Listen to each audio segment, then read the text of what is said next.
नमस्कार बच्चों, श्री राम जी महाविद्यालय के यूट्यूब प्लेटफॉर्म पर आपका स्वागत है। अपनी ज्योग्राफी की जो क्लासें चल रही है, इसमें अपने आज जो क्लास हो रही है वो हो रही है बीए फर्स्ट ईयर। ठीक है, बीए फर्स्ट ईयर प्लस में बीए बीएड फर्स्ट ईयर। कहने का ये हो गया कि BA first year plus BA BEd first year दोनों के जो फर्स्ट ईयर की जो क्लास है वो चल रही है अपने। और ये जो क्लास है बीए और बीए फर्स्ट ईयर दोनों की, आगे देखिए अपने इसमें चल रहा था भौतिक भूगोल। हमारे जो बुक चल रही थी उसका नाम था भौतिक भूगोल। और भौतिक भूगोल के अंदर हमने पिछली जो हमारी क्लास हुई थी उसमें हमने अध्ययन किया था भूगोल का परिचय, परिभाषाएं, अध्ययन क्षेत्र, अंतर सहसंबंध अन्य विषयों के साथ जो होते हैं, इसके अलावा उसके जो उपागम थे उसके बारे में हमने बात की है। आज जो हमारा नेक्स्ट टॉपिक हो रहा है उसका नाम है infrastructure of the earth. Hindi में अगर बात करें तो उस टॉपिक का नाम है पृथ्वी की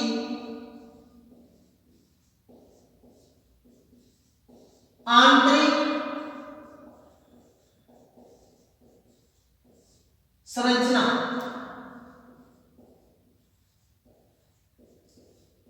पृथ्वी की आंतरिक संरचना। देखिए हम बात कर रहे हैं अर्थ के बारे में, पृथ्वी के बारे में कि पृथ्वी कैसी है।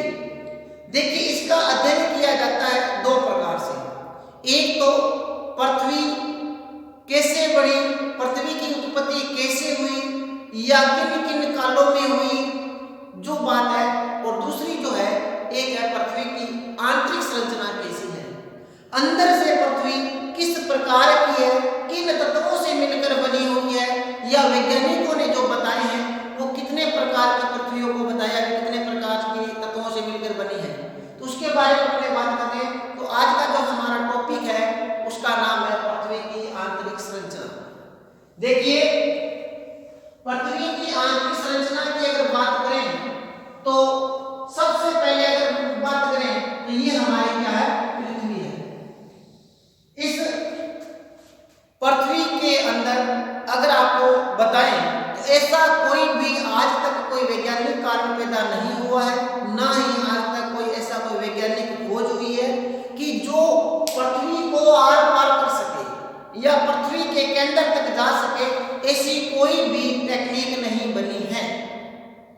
अब जब वैज्ञानिक इसके केंद्र तक पहुंचे ही नहीं तो पृथ्वी के आंतरिक भाग को कैसे जाना जाए उसके बारे में अपने बात करते हैं।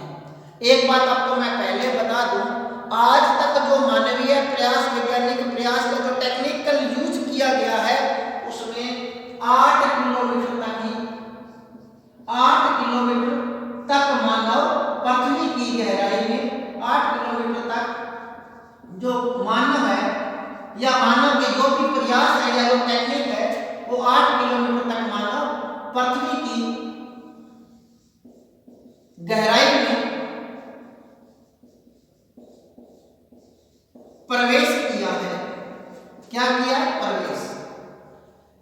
तो मानव या मानव की जो भी टेक्निक है वो पृथ्वी के कितने किलोमीटर तक अंदर गई है? 8 किलोमीटर तक।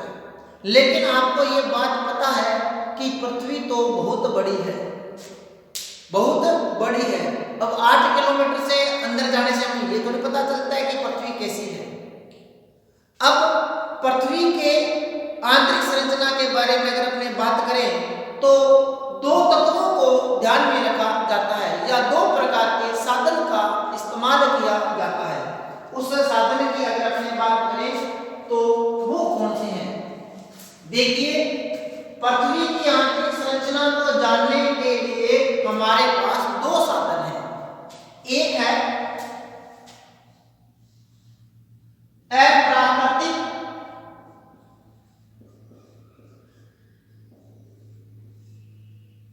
साधन, अप्राकृतिक साधन,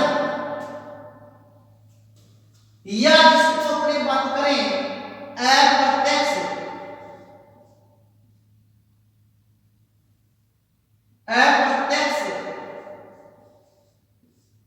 साधन, प्राकृतिक या अप्रत्यक्ष साधन। और दूसरा जो हमारा है उसका नाम है प्राकृतिक या प्रत्यक्ष साधन। देखिए, मानव में हमारी जो पृथ्वी की आंतरिक संरचना को वैज्ञानिक आधार पर बांटा गया है वो दो प्रकार की है, एक है प्राकृतिक साधन और दूसरा है अप्राकृतिक साधन। हम इसको ये कह सकते हैं कि अनुभाविक है, अनुभाविक है, या इसका नाम और लिख सकते हैं हम, अनुभाविक हो गया, या हम कह सकते हैं गणितीय है,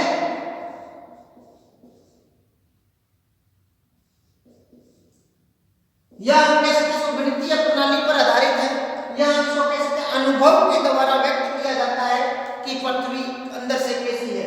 यह हम अप्रत्यक्ष हमारे दिखाई नहीं देता, यहाँ इसमें जो भी रीजन आएगा उसको हम देख नहीं सकते, उसको हमने अनुभव से बता सकते हैं, यह हम उसको कह सकते हैं अप्राकृतिक कारक है। वो प्राकृतिक कारक नहीं है, अप्राकृतिक कारक है। अब बात आती है कि अप्राकृतिक कारक, अप्रत्यक्ष, अनुभाविक, गणितीय कौन से हैं, ये कितने प्रकार के हैं, या कौन कौन से बताए गए हैं जिनके पृथ्वी की आंतरिक संरचना को बताया गया है। तो हम बात करते हैं, ये जो तत्व है वो तीन तत्व है या तीन प्रकार है। सबसे पहले आता है तापमान।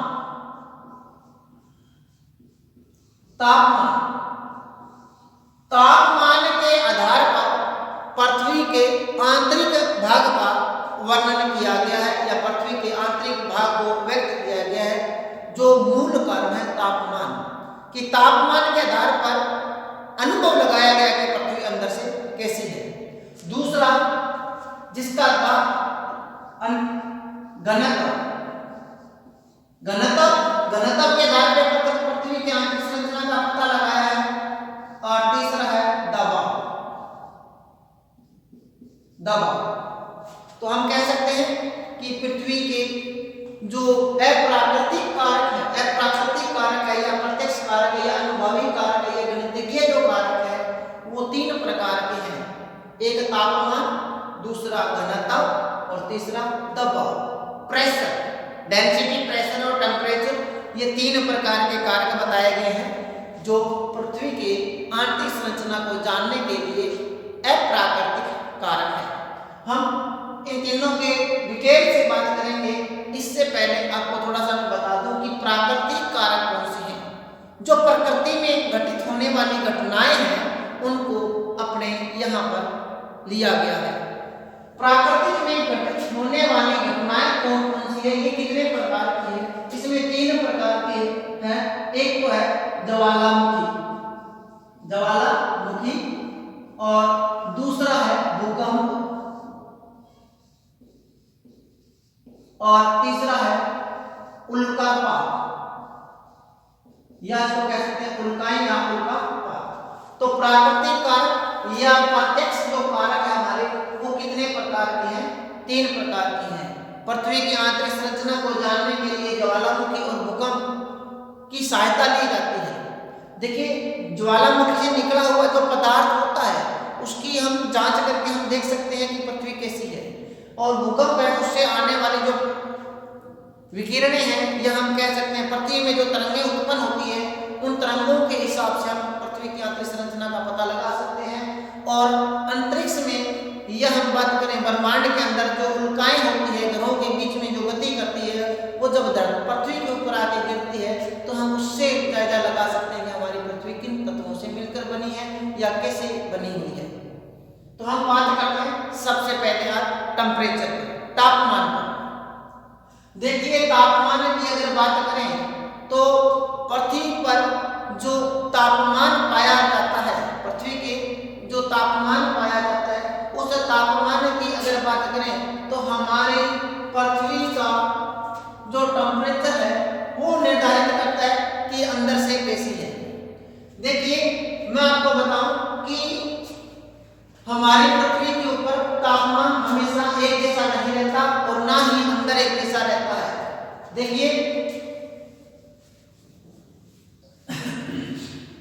तापमान की अगर बात की जाए तो देखिए यहाँ पर ये हमारी क्या है, पृथ्वी है।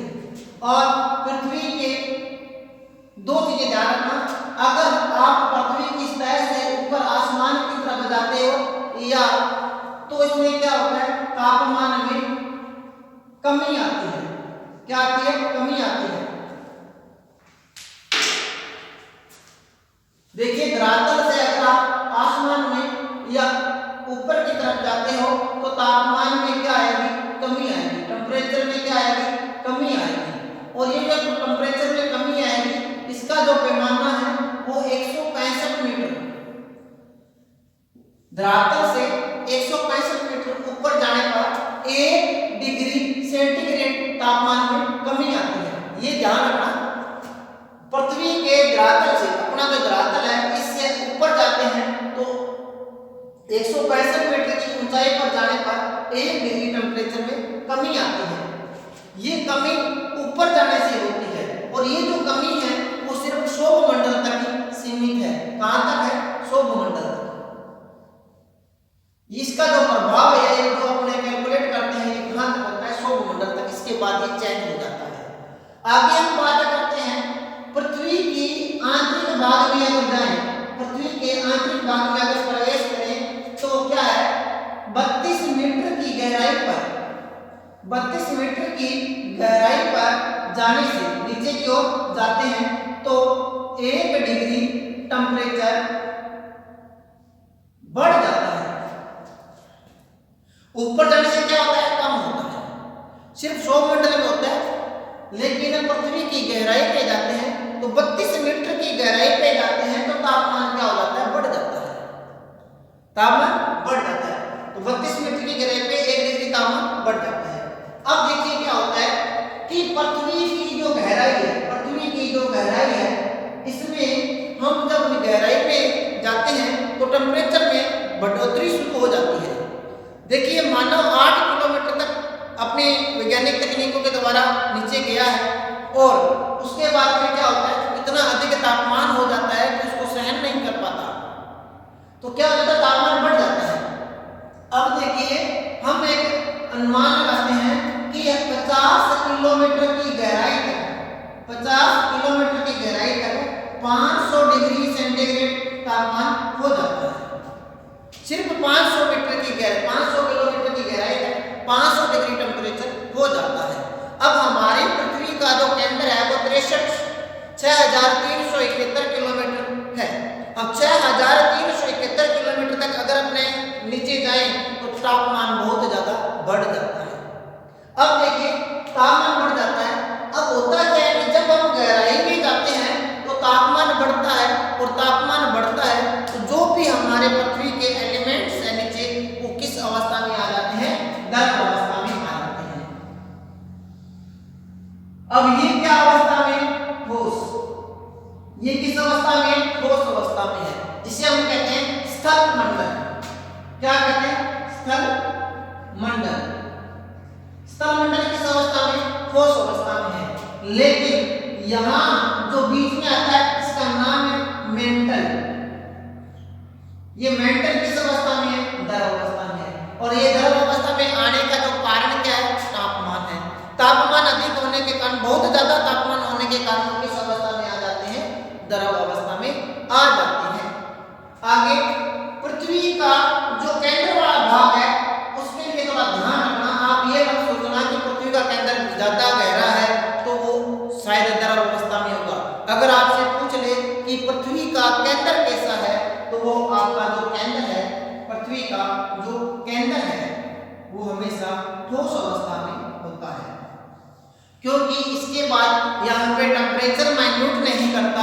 इसके बाद डेंसिटी जो होती है या इसका जो अपने बात करते हैं डेंसिटी ज़्यादा, बहुत ज़्यादा टेम्परेचर बढ़ने के कारण डेंसिटी इतनी ज़्यादा हो जाती है, घनत्व इतना ज़्यादा हो जाता है कि एक बार पिघलने के बाद वो पुनः ठोस अवस्था में आ जाती है। तो पृथ्वी का जो केंद्र है वो किस अवस्था में, ठोस अवस्था में है। और जो द्रव वाला भाग है वो सिर्फ मेंटल वाला भाग है, या आपने कह सकते हैं मध्य जो परत है, मध्य वाली जो परत है वो क्या है, द्रव अवस्था में है। और उसके ऊपर स्थल मंडल है वो क्या है, ठोस अवस्था में है। आगे हम बात करते हैं, देखिए सारा टेम्परेचर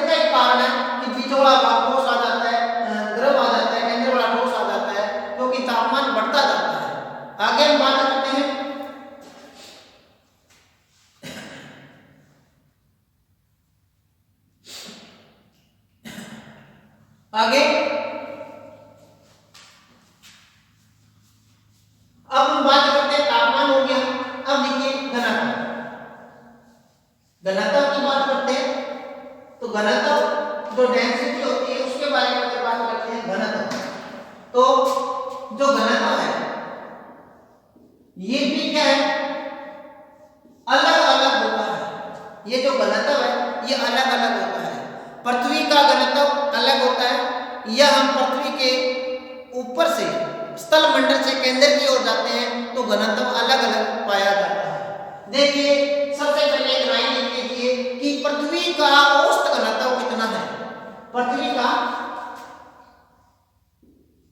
का औसत घनत्व कितना है, तो लिख लीजिए पृथ्वी का, आपसे पूछ ले कि पृथ्वी का औसत घनत्व कितना है, तो पृथ्वी का औसत घनत्व है 5.5 ग्राम प्रति घन सेंटीमीटर। याद रखना इस बात को कि पृथ्वी का औसत घनत्व कितना है। पृथ्वी का औसत घनत्व है 5.5 ग्राम प्रति घन सेंटीमीटर। ये जरूर ध्यान रखना, ये जो इकाई है इस इकाई का ध्यान रखना, क्योंकि 5.5 तो याद रह जाता है लेकिन उसको इकाई में वो क्या कर देता है, मिस्टेक कर देता है। 4 इकाइयां अलग अलग दे देता है, एक में घन सेंटीमीटर लिख देगा, एक में वर्ग किलोमीटर लिख देगा, एक में वर्ग मील लिख देगा, एक में वर्ग सिर्फ सेंटीमीटर लिख देगा। ठीक है, तो आगे बात करते हैं पृथ्वी का औसत घनत्व कितना, 5.5 घन सेंटीमीटर। आगे अब देखिए ये जो घनत्व होता है ये घनत्व पृथ्वी के एवरेज या पूरा जो औसत घनत्व है पृथ्वी का। अब देखिए पृथ्वी का घनत्व स्थल मंडल से या पृथ्वी के बाहरी आवरण से बात करें, केंद्र की ओर जाते हैं तो घनत्व बढ़ता जाता है। देखिए ऊपरी बाहरी भाग का घनत्व है, बाहरी भाग का घनत्व होता है 3.3। बाहरी भाग का घनत्व कितना होता है, 3.3, या कई बार लिखा होता है 3, सीधा 3 भी लिख देते हैं तो कई बार 3 भी आ जाता है। मध्य भाग का जो घनत्व होता है, मध्य भाग का घनत्व है 5। मध्य भाग का जो घनत्व होता है वो 5.6 भी लिखा होता है कईयों में, और कईयों में 5 भी लिखा जाता है। आगे अंतरतम जो भाग होता है,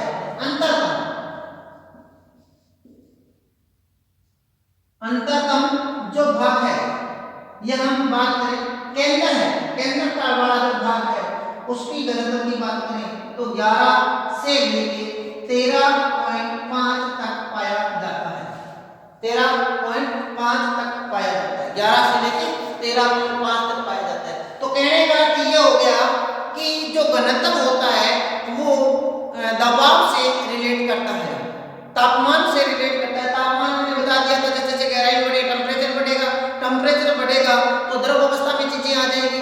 जब द्रव अवस्था में चीज आ जाती है तो ऊपर तो क्या था, यहाँ तो स्थल मंडल था, ये जो मंडल था स्थल मंडल था, और बीच में आके वो क्या होगा, द्रव अवस्था में हो गया। तो जो स्थल मंडल है उसका ऊपर क्या पड़ रहा है, दबाव पड़ रहा है। जितना अधिक दबाव होगा, ठीक है, जितना अधिक दबाव होगा तो घनत्व उतना ही ज्यादा होगा। देखिए पृथ्वी के बाहर वाले भाग में दबाव बहुत कम होता है, इसलिए इसका घनत्व भी क्या है, कम है। जैसे जैसे अपने गहराई में जाते हैं तो उसका दबाव बढ़ता जाता है, बाहर बढ़ता जाता है, उससे क्या होता है, इसका घनत्व भी बढ़ता जाता है।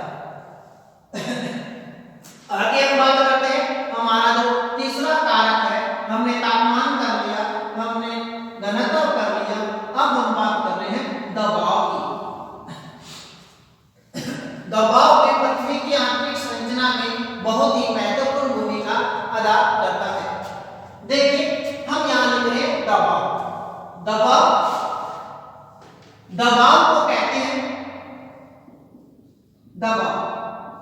तीसरा पॉइंट है, पहला हमने किया था तापमान, दूसरा हमने किया था घनत्व, तीसरा दबाव को इंग्लिश में कहते हैं प्रेशर, और याद रखना घनत्व को कहते हैं डेंसिटी।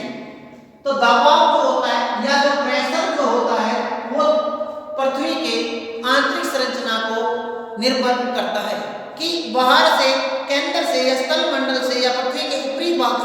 गहराई की ओर जाते हैं तो दबाव बढ़ता जाता है। जितना अधिक दबाव होगा पृथ्वी के, जितना अधिक दबाव होगा तो उसका घनत्व बढ़ता जाता है।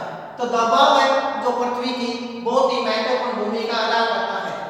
आगे हम बात करते हैं नेक्स्ट। तो ये तो हमारे प्राकृतिक कारक, अप्राकृतिक कारक थे जिनके बारे में हमने अध्ययन किया है, जिसमें हमने तापमान, उसके बाद में हमने घनत्व और उसके बाद में हमने दबाव पढ़ा। देखिए दबाव, आपको सीधा से ये मत सोचना कि दबाव के बारे में थोड़ा सा पता है। दबाव में यही आता है कि पृथ्वी के केंद्र से पृथ्वी के ऊपरी भाग से केंद्र की ओर जाते हैं तो दबाव हमेशा बढ़ता रहता है। तो दबाव बढ़ेगा तो घनत्व क्या होगा, बढ़ेगा। बस आगे हम बात करते हैं। अब देखिए हम बात यहाँ है कि प्रत्यक्ष साधन कौन से हैं, प्रत्यक्ष साधन कौन से हैं या प्राकृतिक साधन कौन से हैं। तो वो मैंने बताया था कि एक नंबर बात ज्वालामुखी, और दूसरा है मैंने बताया था मैंने भूकंप या भूकंप से उत्पन्न होने वाली तरंगे, और तीसरा है उल्कापात। तो सबसे पहले मैं आपको उल्कापात के बारे में बता देता हूं, क्योंकि उसके बाद में आगे अपने ज्वालामुखी और भूकंप के बारे में बात करेंगे। तो उल्कापात का अर्थ होता है कि हमारे जो अंतरिक्ष में देखिए, एक मैं बार यूज कर रहा हूँ, एक ब्रह्मांड होता है, एक अंतरिक्ष होता है। तो ब्रह्मांड और अंतरिक्ष में अंतर यही होता है कि अगर आप पृथ्वी को अंतरिक्ष में शामिल कर दोगे तो वो ब्रह्मांड बन जाता है, और ब्रह्मांड से अगर पृथ्वी को बाहर निकाल लेते हो तो पीछे जो शेष रह जाता है अंतरिक्ष रह जाता है। क्योंकि जो हमारे उपग्रह जितने भी छोटे जाते हैं वो पृथ्वी से छोटे जाते हैं, इसलिए वो अंतरिक्ष में छोटे जाते हैं। अगर इसको पृथ्वी में शामिल कर दोगे, पृथ्वी को अंतरिक्ष में शामिल कर दोगे तो वो क्या बन जाएगा, ब्रह्मांड के अंदर आप पृथ्वी बाहर निकाल लोगे तो अंतरिक्ष बन जाएगा, और ब्रह्मांड के अंदर अगर पृथ्वी मिला दो तो है ब्रह्मांड। आगे उल्कापात है कि हमारे जितने भी ग्रह हैं या जो उपग्रह हैं, कई बार ये जब सूर्य के चारों ओर चक्कर लगाते हैं तो कई बार ग्रहों में आपस में भिड़ंत हो जाती है। जब ग्रह एक दूसरे के चारों ओर चक्कर लगाते हैं तो उनका कई बार भिड़ंत हो जाती है, या कई बार सुंदर ग्रह आके उनसे टकरा जाते हैं। तो उनके टकराने से, क्योंकि उनमें टकराव बहुत बड़ा होता है, टकराव बड़ा होने के कारण क्या होता है कि वहां पे उसके अवशेष बिखर जाते हैं, कुछ भाग टूट के उनसे अलग हो जाता है। अब कई बार या तो जो टूटा हुआ भाग है वही गति करने लग जाता है, या कई बार क्या होता है वो एक दूसरे ग्रह पे जाके गिर जाते हैं। अब अंतरिक्ष में जितने भी अपने कह सकते हैं अवशेष है ग्रहों के, वो पृथ्वी पर आके गिरते हैं, इनके इसलिए इनको कहते हैं उल्कापात। जब वो नीचे पृथ्वी पर आकर गिरते हैं तो वो एक ज्वलन आग की दृष्टि से होता है, जिस प्रकार एक अपने कह सकते हैं जलता हुआ अंगारा होता है, उसी प्रकार वो आगे गिरता है, वो उल्कापात है। तो देखिए पृथ्वी है वो भी ग्रह है, और उल्काओं के जो अवशेष होते हैं वो भी ग्रहों के होते हैं। तो उनका अध्ययन करके हम पता कर सकते हैं कि पृथ्वी की जो आंतरिक संरचना वो किन प्रकार से बनी हुई है। आगे हम बात करते हैं भूकंप और ज्वालामुखी। याद रखना, ज्वालामुखी जो है हम आगे की क्लास में पूरी ज्वालामुखी के बारे में बात करेंगे। ज्वालामुखी कैसे पैदा होती है, क्यों पैदा होती है, कारण क्या है, ठीक है ना। तो इसमें आपको ज्वालामुखी के बारे में वहां आपको बताएंगे पूरे डिटेल से। और भूकंप है तो ये भूकंप और ज्वालामुखी हम अलग से टॉपिक करेंगे, तो उस टॉपिक में आपको ज्वालामुखी और भूकंप के बारे में बताएंगे। आगे हम बात कर रहे हैं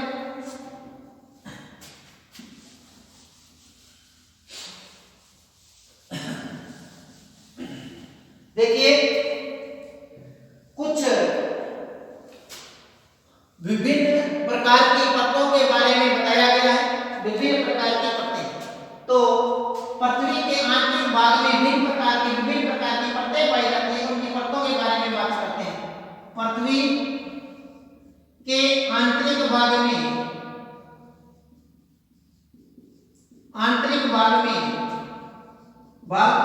की परतें, इन परतों के बारे में बात कर लेते हैं।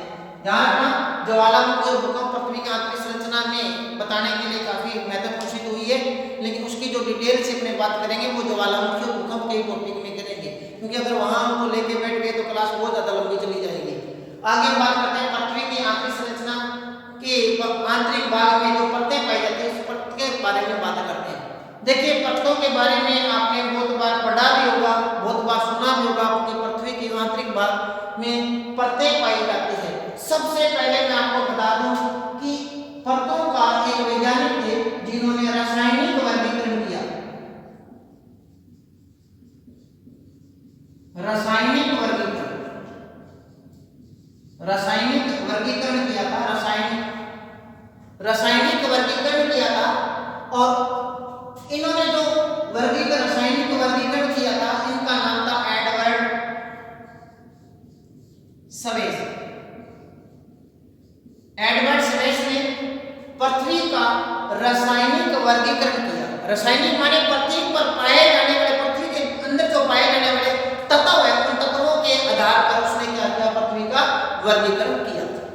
तो देखिए एडवर्ड जो सवेस है इसने पृथ्वी के आंतरिक भाग में 3 परतों के बारे में बताया। कितनी परतें हैं?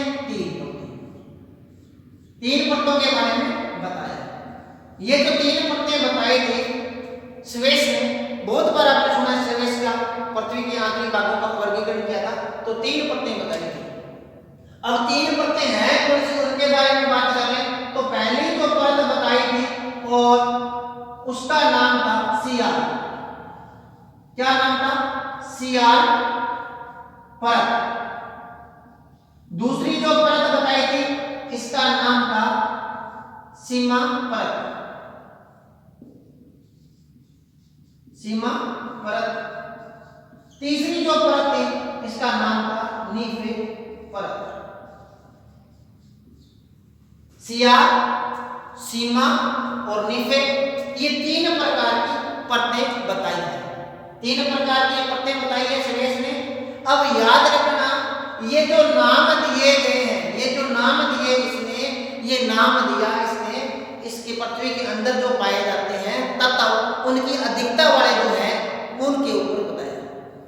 सवेस ने ये बताया कि हम ये जो पृथ्वी है इसके एक तो ऊपर यहाँ पर आपने सुना होगा कि भूपर्पट्टी नाम दिया गया है, भूपर्पट्टी।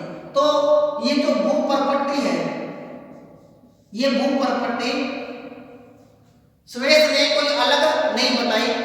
सवेस ने भूपर्पट्टी को सियाल में शामिल किया। भूपर्पट्टी को सियाल में शामिल किया। सवेस ने भूपर्पट्टी, देखिए याद रखना भूपर्पट्टी वह पट्टी होती है जिसमें मानव जीवन जीने के लिए या मानव की आवश्यक जो भी वस्तुएं होती है वो मानव भूपर्पट्टी से पैदा करता है, या मानव का मिट्टी के साथ जो रिलेशन होता है वो सिर्फ भूपर्पट्टी तक ही होता है। तो भूपर्पट्टी ऊपरी पट्टी होती है जिसमें परिवर्तन होता रहता है, वो पट्टियां हैं। लेकिन परतें जो है वो नीचे बहुत ज्यादा गहराई में होती है, उनमें कोई ज्यादा बड़ा परिवर्तन नहीं होता या मानव के साथ उसका कोई संबंध नहीं होता। अब देखिए यहाँ उसने 3 परतों का वर्गीकरण किया है। यहाँ पर उसने 3 परतों का वर्गीकरण किया है। पहली परत है सियाल, SIAL सियाल। दूसरी है SIMA सीमा। तीसरा है NIFE नीफे। ये जो नाम दिया गया यहाँ लिखिए सियाल SIAL सियाल, सीमा SIMA सीमा, नीफे NIFE नीफे। देखिए सियाल जो है वो सियाल है। सिलिका SI का अर्थ है यहाँ पर SI में SI का अर्थ है सिलिका प्लस AL का अर्थ है एल्यूमिनियम।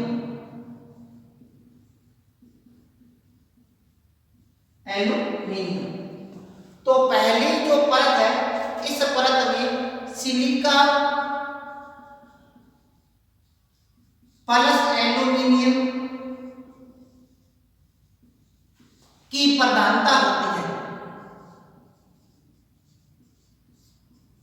सिलिका तथा एल्यूमीनियम की क्या होती है, प्रधानता होती है। सिलिका तथा एल्यूमीनियम की प्रधानता होती है। अब देखिए सियाल के अंदर जो महत्वपूर्ण चट्टान पाई जाती है, चट्टान वो ग्रेनाइट होती है। ग्रेनाइट चट्टानों से बनी होती है सियाल अधिकतर, और एल्यूमीनियम तथा इसमें सिलिका तथा एल्यूमीनियम की प्रधानता होती है।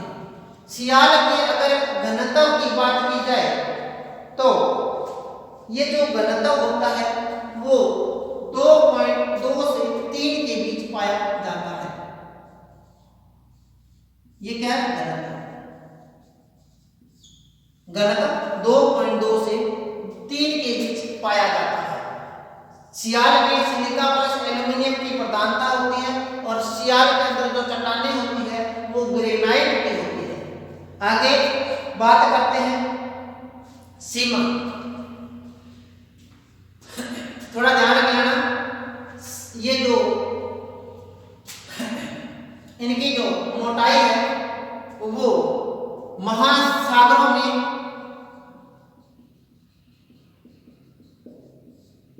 5 किलोमीटर तक और महाद्वीपों में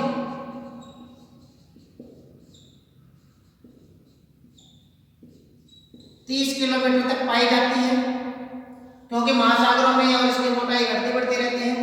और जहां पे पर्वत श्रृंखलाएं हैं, कुछ पर्वत श्रृंखलाएं,